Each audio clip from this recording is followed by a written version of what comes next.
विदर्भ नगरी में राजा भीष्मक की कन्या रुक्मणी अपनी सखियों संग महल में रहती थीं। सौंदर्य और सरलता की प्रतिमूर्ति रुक्मणी ने जब से श्री कृष्ण की लीलाएं सुनी थीं, तभी से उनका हृदय उन्हीं के प्रेम में बंध चुका था। वे मन ही मन कहती, मेरे स्वामी तो केवल द्वारकाधीश श्री कृष्ण ही हैं। मैं किसी और को पति रूप में स्वीकार नहीं करूंगी। परंतु उनके भाई रुक्मी का विचार भिन्न था। उसने निश्चय किया कि रुक्मणी का विवाह चेदिराज शिशुपाल से ही होगा। पिता भीष्मक को यह निर्णय भारी लगता था, क्योंकि वे रुक्मणी की इच्छा जानते थे, परंतु पुत्र के क्रोध और दबाव के कारण वे मौन हो गए। विवाह की तिथि निश्चित हुई तो रुक्मणी का मन व्याकुल हो उठा। सखी से बोली, यदि कृष्ण मुझे स्वीकार नहीं करेंगे तो मैं प्राण त्याग दूंगी। मेरा जीवन तभी सार्थक है जब मैं उनके चरणों में रहूं। उन्होंने एक विश्वस्त ब्राह्मण को बुलाया और कहा, आप मेरे प्रणाम श्री कृष्ण को पहुंचाइए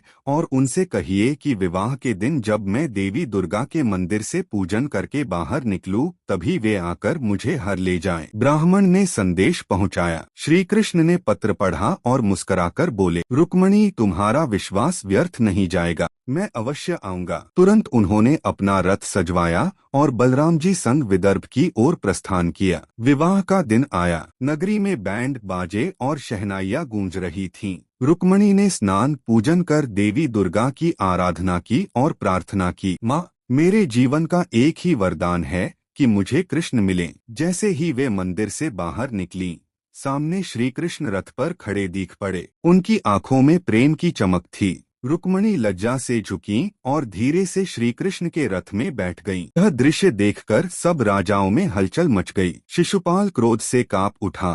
रुक्मी ने सेना लेकर मार्ग रोका। भयंकर युद्ध छिड़ गया। बाणों की वर्षा होने लगी। बलराम जी ने अपनी गदा से असंख्य वीरों को परास्त किया और श्री कृष्ण ने अपने शौर्य से सभी राजाओं को पराजित कर दिया। अंत में रुक्मी भी हार गया और विवश होकर पीछे हट गया। विजयी श्री कृष्ण रुक्मणी को लेकर द्वारका पहुँचे। वहाँ महलों को दीपों से सजाया गया, फूलों की वर्षा हुई और देवताओं ने आशीर्वाद दिया। नगरवासी आनंद से नाच गान करने लगे। इसी पावन दिन श्री कृष्ण और रुक्मणी का दिव्य विवाह संपन्न हुआ। रुक्मणी ने जीवन भर केवल कृष्ण को अपना सर्वस्व माना और श्री कृष्ण ने भी उन्हें लक्ष्मी स्वरूपा का आदर दिया।